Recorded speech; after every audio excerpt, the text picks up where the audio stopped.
Hello friends, banking affairs में आपका स्वागत है। और आज मैं आपके लिए लेकर आया हूँ यूनियन बजट 2022-23। तो 1 फरवरी को निर्मला सीतारमण ने हमारे देश का बजट पेश किया है और आज हम उसी पर चर्चा करने वाले हैं। बहुत ही क्रिस्प वे में करेंगे, स्लाइड्स के माध्यम से करेंगे। तो चलिए स्टार्ट करते हैं। तो सबसे पहला सवाल है, बजट क्या है? तो जो आने वाले फिस्कल ईयर जो कि 1 अप्रैल से स्टार्ट होगा और अगले साल 31 मार्च तक रहेगा, इसमें हमारी सरकार हमारे लिए कितने पैसे खर्च करने वाली है। बेसिकली यही है हमारा मतलब बजट। हमें मतलब इसी चीज़ का इंतजार होता है कि इस साल सरकार हमारी मतलब हमारे लिए कितनी खर्च करने वाली है। तो उसमें डिफरेंट डिफरेंट स्कीम्स में खर्च करती है, डिफरेंट डिफरेंट डिफरेंट फैसिलिटीज में खर्च करती है। तो हम उसी को स्टडी करते हैं और वही पेश किया जाता है। तो चलिए स्लाइड्स के माध्यम से हम इसे समझने की कोशिश करेंगे। तो सबसे पहला स्लाइड है, ये रहा। तो निर्मला सीतारमण जी ने अभी चौथी बार बजट पेश किया है 1 फरवरी को। और ये सबसे शॉर्टेस्ट बजट है, मतलब जो ड्यूरेशन है इसका 91 मिनट्स ही था। और ये सबसे अब तक का छोटा बजट पेश किया गया है। इसका वर्ड काउंट भी बाकी बजट से काफी कम था, मात्र 11,500 वर्ड्स थे। ठीक है। तो इसमें अभी पिछले साल से ही कोविड के टाइम से जो ट्रेडिशनल बजट पेश किया जाता था, ट्रेडिशनल बही खाता के द्वारा, उसको चेंज कर दिया गया है। डिजिटल बजट पेश किया जा रहा है। इस बार भी इंडियन टैबलेट में, मतलब टैबलेट के माध्यम से हमारी फाइनेंस मिनिस्टर ने बजट पेश किया। तो देखते हैं आगे क्या क्या है इसमें। तो जो मेन जो बजट है इस साल का, इसका साइज है 39.45 लाख करोड़। ठीक है। और पिछले बार जैसे यहाँ दिया हुआ है, जो पिछले बार बजट का साइज था जो एस्टिमेट किया गया था 34.83 लाख करोड़ था। और इस बार ऑब्वियसली ज़्यादा है।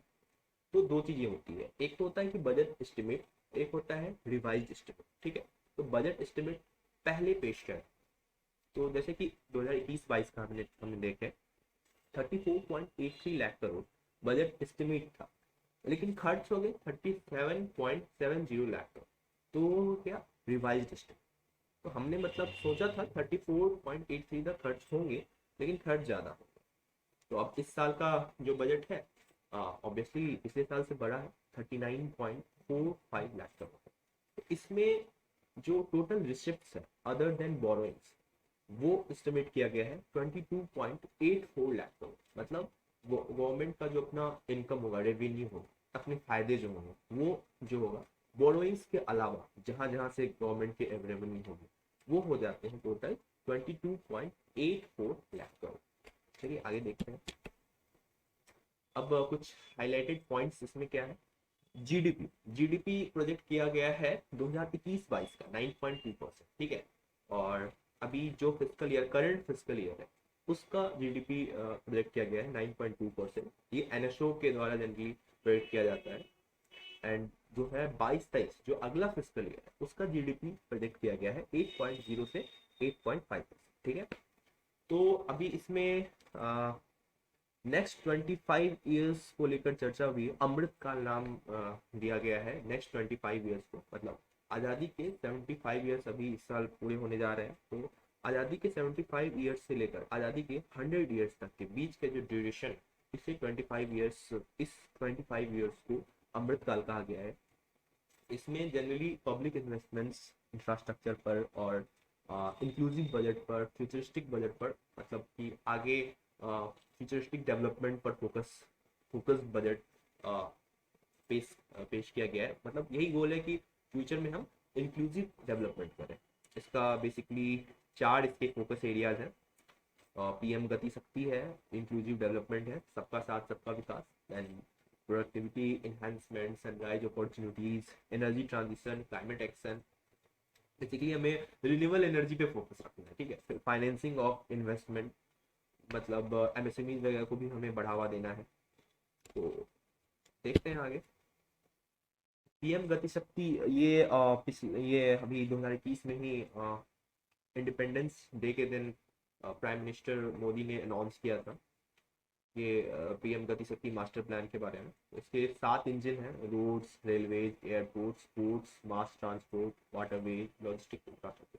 तो ये क्या है, मतलब बेसिकली ये ना एक सारे ये जो इंजन आप देख रहे हो ना, रोड, रेलवे, एयरपोर्ट, सब जो भी हो, सबको ना एक आपस में कनेक्ट करने का प्लान है। ये 100 लाख करोड़ का प्लान जो है, सबको आपस में कनेक्ट करने का प्लान है। और ये जो सातों इंजन इनको जो कहा गया है, इसे नेशनल इंफ्रास्ट्रक्चर पाइपलाइन के माध्यम से आपस में कनेक्ट किया जाएगा।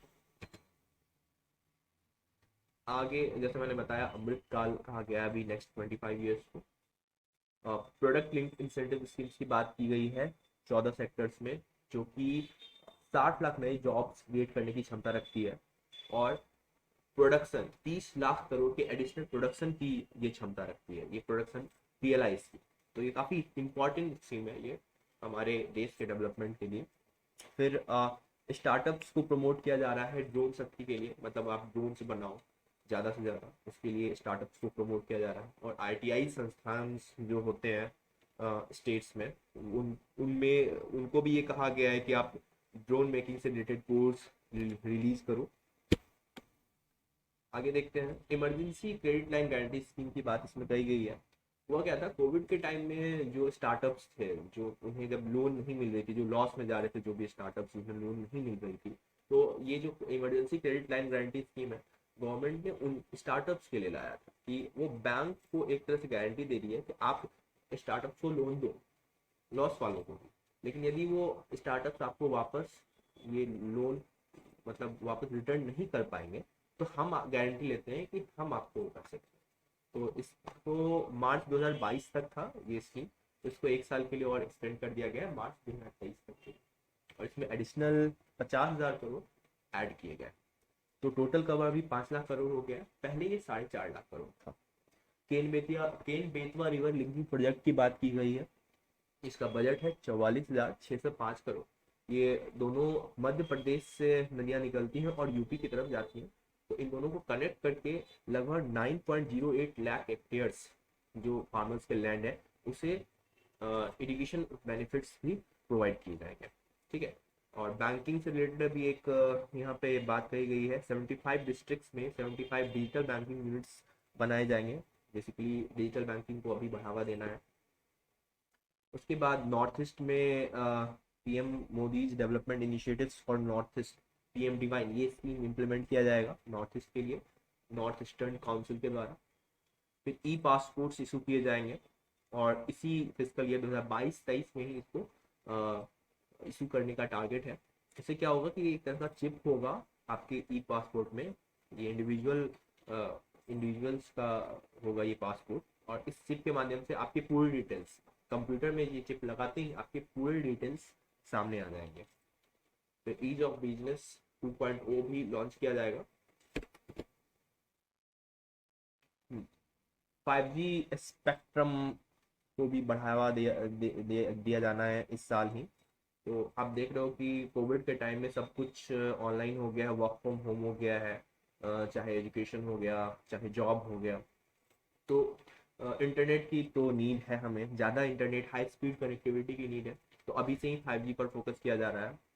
फिर साथ साथ animation, visual effects, gamings, comic sector, इन सब में ना एम्प्लॉयमेंट को बढ़ावा दिया जा रहा है। ठीक है, अभी तो हम लोग गेम्स में बस ऐसे ही खेलते थे, अब इनमें एम्प्लॉयमेंट को बढ़ावा दिया जा रहा है। इसके लिए एक अलग AVCG प्रमोशन टास्क फोर्स भी बनाया जा रहा है, ताकि वो इस पर रिकमेंडेशन दे सके। ठीक है। फिर अभी जो स्पेशल इकोनॉमिक जोन्स एक्ट था, इसको एक नए लेजिस्लेशन से रिप्लेस करने की प्लानिंग चल रही है।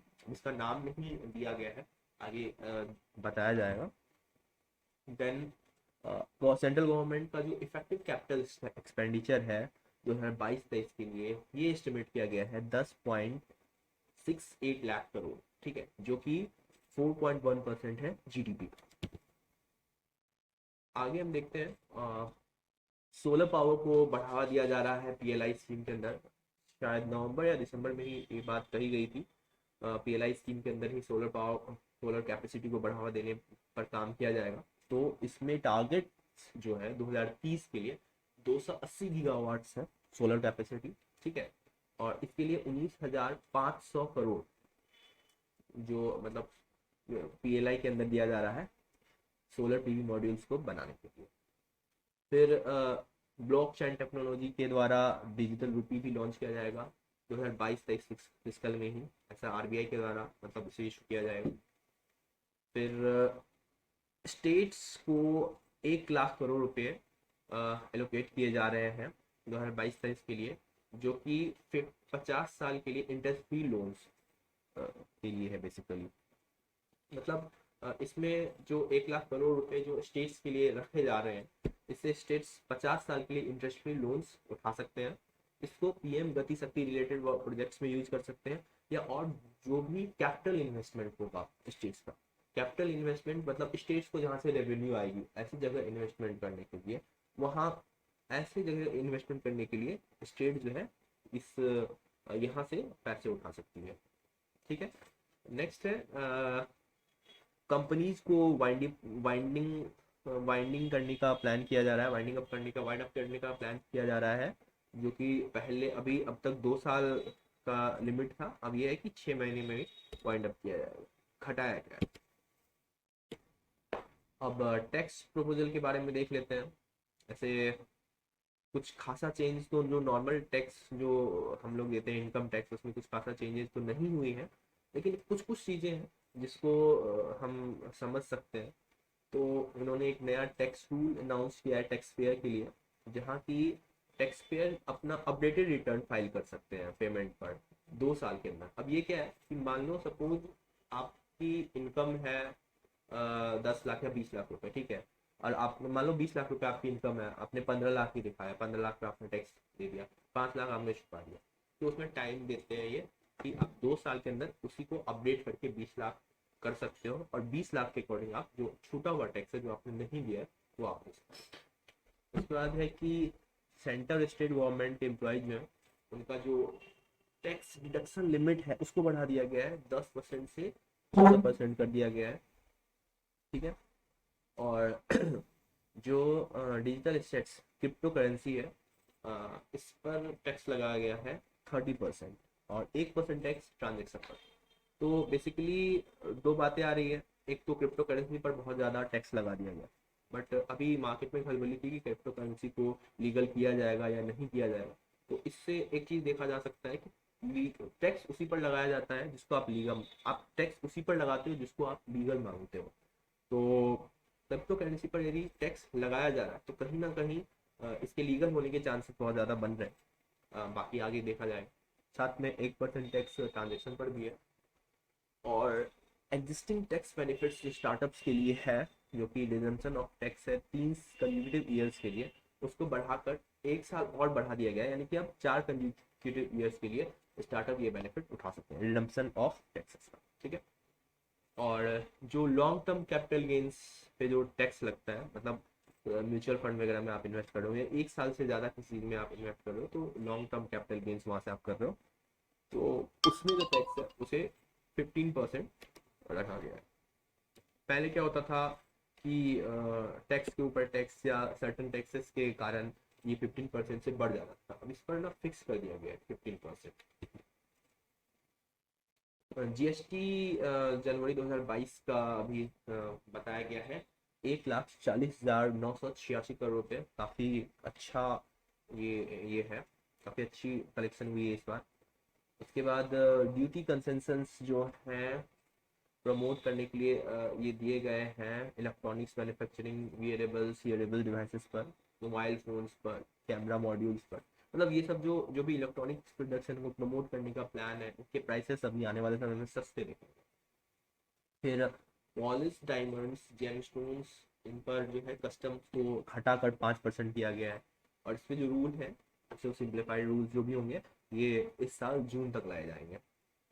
उसके बाद एम्प्लॉयर कंट्रीब्यूशन, जो एनपीएस में जो एम्प्लॉयर ये कंट्रीब्यूशन होता है, इसे 14% से घटाकर 10% कर दिया गया। ये नेशनल पेंशन स्कीम के बारे में।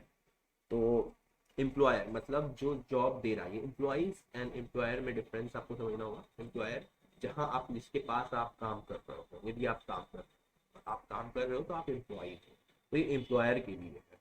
पहले एनपीएस में 14% कंट्रीब्यूट करना पड़ता था, अब सिर्फ 10% करना। आगे alternate minimum tax cooperative societies के लिए कट किया गया है 15%, पहले ये 18%। ठीक है, इससे क्या होगी, सरचार्ज जो है कॉपरेटिव सोसाइटीज पर वो भी घट जाएगी, 12% था वो 7% पहुंच गई। ठीक है, तो लेकिन ये इसमें है कि जिसका इनकम जो है 1 करोड़ से 10 करोड़ के बीच होना चाहिए। ठीक है, जिन कॉपरेटिव सोसाइटीज का इनकम 1 से 10 करोड़ के बीच में होगा उनके लिए ये रूल्स है। अच्छा, अब फ्यूल ब्लेंडिंग को प्रोत्साहन देने के लिए अनब्लेंडेड फ्यूल पर एडिशनल ड्यूटी लगा दिया जा रहा है, 2 रुपीज पर लीटर पर, और ये लगाया जाएगा अक्टूबर 2022 से। ये बेसिकली फ्यूल ब्लेंडिंग को प्रोत्साहन करने के लिए किया जा रहा है। तो अनब्लेंडेड फ्यूल जो है थोड़ा के मतलब अनब्लेंडेड फ्यूल के रिस्पेक्ट में जो ब्लेंडेड फ्यूल होगा ना वो हानिकारक थोड़ा सा कम होता है, इन्वायरमेंट फ्रेंडली होता है, तो इसीलिए अभी ब्लेंडेड फ्यूल पर ज़्यादा फोकस किया जाए। फिर फाइनेंस मिनिस्टर ने अनाउंस किया है सरचार्ज का रिडक्शन अनलिस्टेड शेयर्स पे, जो कि पहले 28.5% था और अब 23%। ओके, अब डिफिसिट और एक्सपेंडिचर कितना कितना है देखते हैं।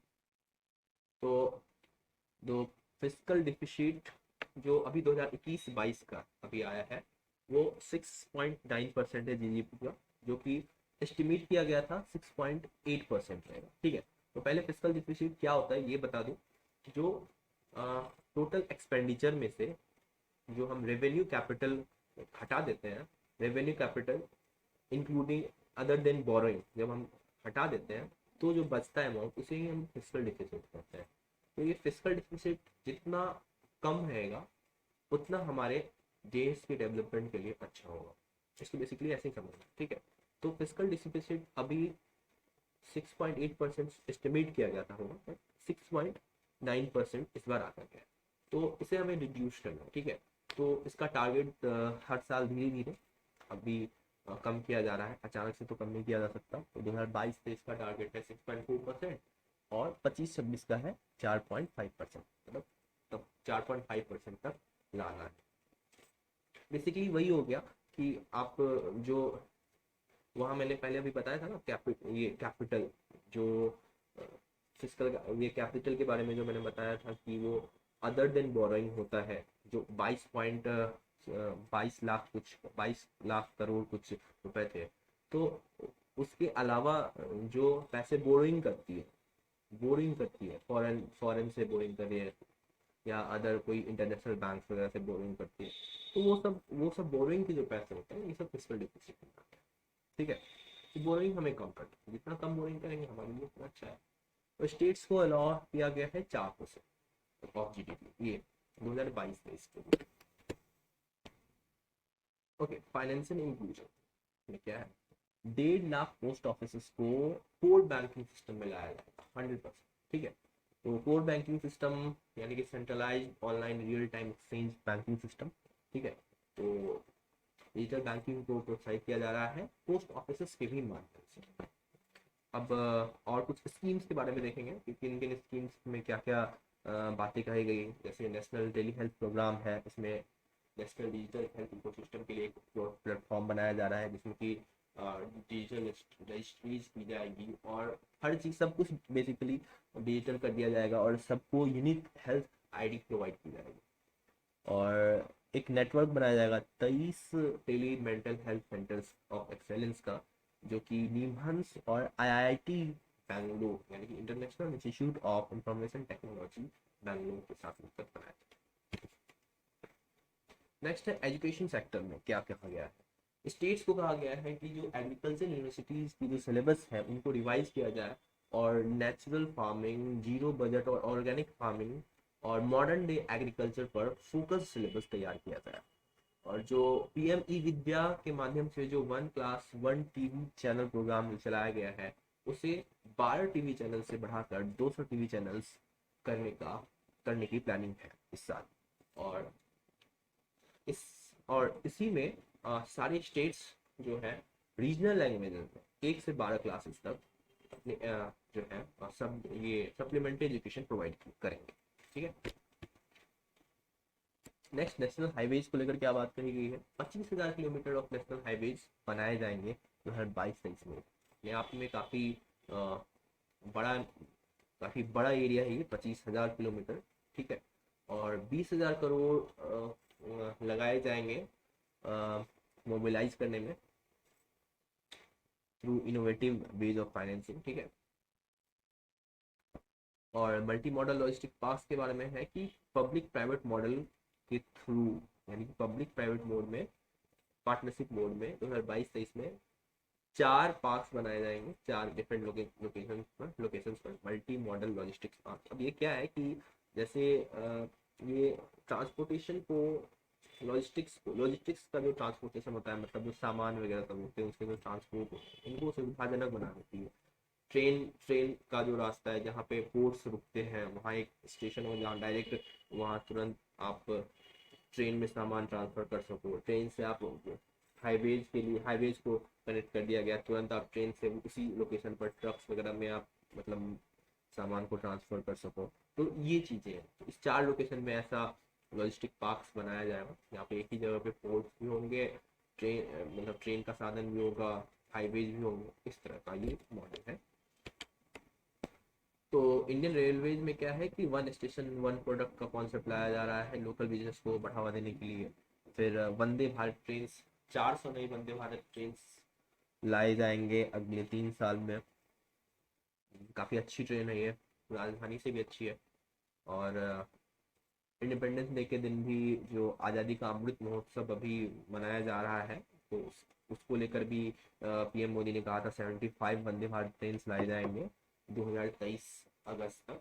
देखते हैं कितने ट्रेन हमें मिलते हैं आगे आने वाले समय में।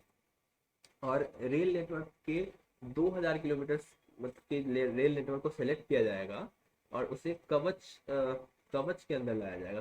कवच प्रोग्राम है, इसमें क्या है, वर्ल्ड क्लास टेक्नोलॉजी के अंदर लाया जाएगा। मतलब वाईफाई लगे रहेंगे, पूरा फुल एसी वेसी, जो भी वर्ल्ड क्लास फैसिलिटीज होती है उसमें, मतलब वो 2000 किलोमीटर में आपको प्रोवाइड की जाएगी। ठीक है, फिर 100 पीएम गति शक्ति कार्गो टर्मिनल्स बनाए जा रहे हैं मल्टी मॉडल लॉजिस्टिक्स के लिए, जो कि 3 साल में बनाए जाएंगे।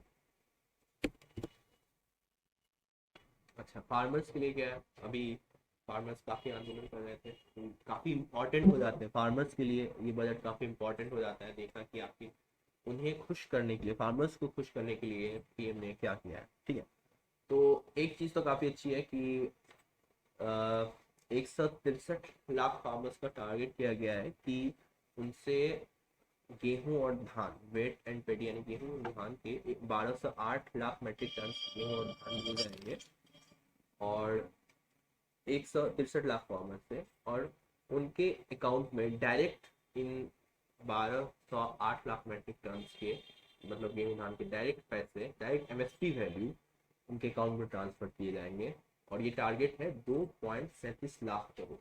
ठीक है, नेक्स्ट है natural farming, chemical free natural farming को प्रमोट किया जाएगा। ठीक है, और इनिशियल फेज में इसके लिए 5 किलोमीटर वाइड कॉरिडोर यूज किए जाएंगे गंगा रिवर, मतलब उसमें फोकस है गंगा रिवर का 5 किलोमीटर वाइड कॉरिडोर, मतलब गंगा के इधर भी 5 किलोमीटर, गंगा के उस साइड भी दूसरे बैंक पे भी 5 किलोमीटर वाइड एरिया को लिया जाएगा, और उसमें नेचुरल फार्मिंग को प्रमोट किया जाएगा। ठीक है, ड्रोन्स के यूज को प्रमोट किया जाएगा एग्रीकल्चर रिलेटेड वर्क में, साथ साथ एग्रीकल्चर रिलेटेड वर्क में जो भी फाइनेंस करना होगा नाबार्ड करेगी। इसके अलावा इंफ्रास्ट्रक्चर के लिए क्या है, पीएम आवास योजना में 80 लाख हाउसेस कंप्लीट किए जाएंगे। ठीक है, पीएम आवास योजना के अंतर्गत, और 60,000 नए हाउसेस को आइडेंटिफाइड किए जाए। ठीक है, पीएम आवास योजना में 80 लाख हाउसेस कंप्लीट किए जाए। ठीक है, और 60,000 नए हाउसेस आइडेंटिफाई किए जाए नेक्स्ट टाइम से। ठीक है, और 60,000 करोड़ रुपए लगाए जा रहे हैं टैप वाटर कनेक्शन के लिए 3.8 करोड़ हाउस। ठीक है, डिफेंस के लिए क्या किया, डिफेंस के लिए इस बार का बजट सबसे ज़्यादा है।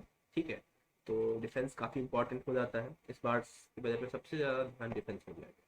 तो इसमें क्या है कि डिफेंस में जितना बजट दिया गया है उसका 68% जो होगा उसे वो आत्मनिर्भरता को प्रमोट करने के लिए होगा। ठीक है, यानी कि अपने कंट्री में प्रोडक्शन को बढ़ा देने के लिए होगा। 68% डिफेंस बजट, मतलब डिफेंस का में जो बजट दिया गया है उसका 68% हमें आत्मनिर्भरता के लिए यूज करना है, मतलब घर अपने कंट्री में ही प्रोडक्शन के लिए यूज करना है। पिछली बार ये जो था 58% था और इसी को बढ़ाकर 68% मिल गया। ठीक है, रिसर्च एंड डेवलपमेंट में 25% आपको डिफेंस बजट का इन्वेस्ट करना। आपके हम देखेंगे कि डिफेंस में कितना है, पहले कुछ कुछ हम देख ले रहे हैं प्रोग्राम। तो रोपवे में के लिए क्या किया जा रहा है, पब्लिक प्राइवेट पार्टनरशिप मॉडल में पर्वतमाला प्रोग्राम लेकर आया गया है रोपवे के लिए। और इसमें क्या है कि 8 रोपवे बनाए जाएंगे 60 किलोमीटर लेंथ में 2022 में। स्किल डेवलपमेंट के लिए देश स्टेक की पोर्टल लॉन्च किया गया है, digital ecosystem for skilling and livelihood. तो ये बेसिकली स्किल्ड बनाने के लिए यूथ को ये स्कीम लाया गया है। स्टार्टअप्स को प्रमोट किया जा रहा है ड्रोन शक्ति के लिए और ड्रोन एज अ सर्विस के लिए। मतलब बेसिकली अभी ड्रोन्स के प्रोडक्शन पर फोकस किया जा रहा है। ठीक है, अब हम देख लेते हैं कि कुछ कुछ स्कीम्स में कितने कितने पैसे एलोकेट किए गए हैं 2022 से फिस्कल ईयर के लिए। तो नेशनल हेल्थ मिशन में 37,800 करोड़ लगाए गए हैं। जल जीवन मिशन के लिए एलोकेट किए गए हैं 60,000 crore. National education mission 39,553 crore. प्रधानमंत्री ग्राम सड़क योजना 19,000 करोड़। पीएम किसान 68,000 करोड़। आत्मनिर्भर भारत रोजगार योजना 6400 करोड़। प्रधानमंत्री स्वास्थ्य सुरक्षा योजना 10,000 crore. PLI for large scale electronics and IT hardware, इसमें दो अमाउंट है, एक 528 करोड़ है और एक 5300 करोड़ है, दोनों अलग अलग एलोकेट किए हैं। तो ये जो स्कीम्स और अमाउंट्स है इसे आपको रट लेना है, किसी भी एग्जाम में कभी भी आ सकते हैं, चाहे वो दिसंबर में ही क्यों ना हो। उसके बाद टॉप मिनिस्ट्रीज कौन कौन सी हैं, जिसमें सबसे ज़्यादा पैसे लगाए गए हैं। तो मैंने जैसे बताया कि सबसे ज़्यादा पैसे का डिफेंस में लगाए गए हैं, ये है 5,25,000 करोड़ रुपए। ठीक है, फिर ministry of consumer affairs and food and public distribution में 2,17,000 करोड़ रुपए लगाए गए हैं। Ministry of road transport and highways में 1,99,000 crore. Ministry of home affairs में 1,85,000 करोड़। मिनिस्ट्री ऑफ रेलवेज में 1,40,000 करोड़। मैंने शॉर्टकट में पढ़ दिया है, बाकी पूरा अमाउंट आपको याद रखना है, कम ही है, हो जाएगा। तो आज के लिए इतना ही। Thank you for watching. और इस कंटेंट का PDF आपको हमारे टेलीग्राम चैनल पर मिल जाएगा। टेलीग्राम चैनल का लिंक डिस्क्रिप्शन में है। बाकी आप टेलीग्राम पर बैंकिंग अफेयर्स सर्च करके भी डायरेक्ट हमारे टेलीग्राम चैनल को ज्वाइन कर सकते हैं। तो इस वीडियो को देखिए, रिवाइज कीजिए, PDF से नहीं समझ आए दोबारा वीडियो को देखिए, आपको बजट काफ़ी आसानी से समझ आ जाएगा। Thank you.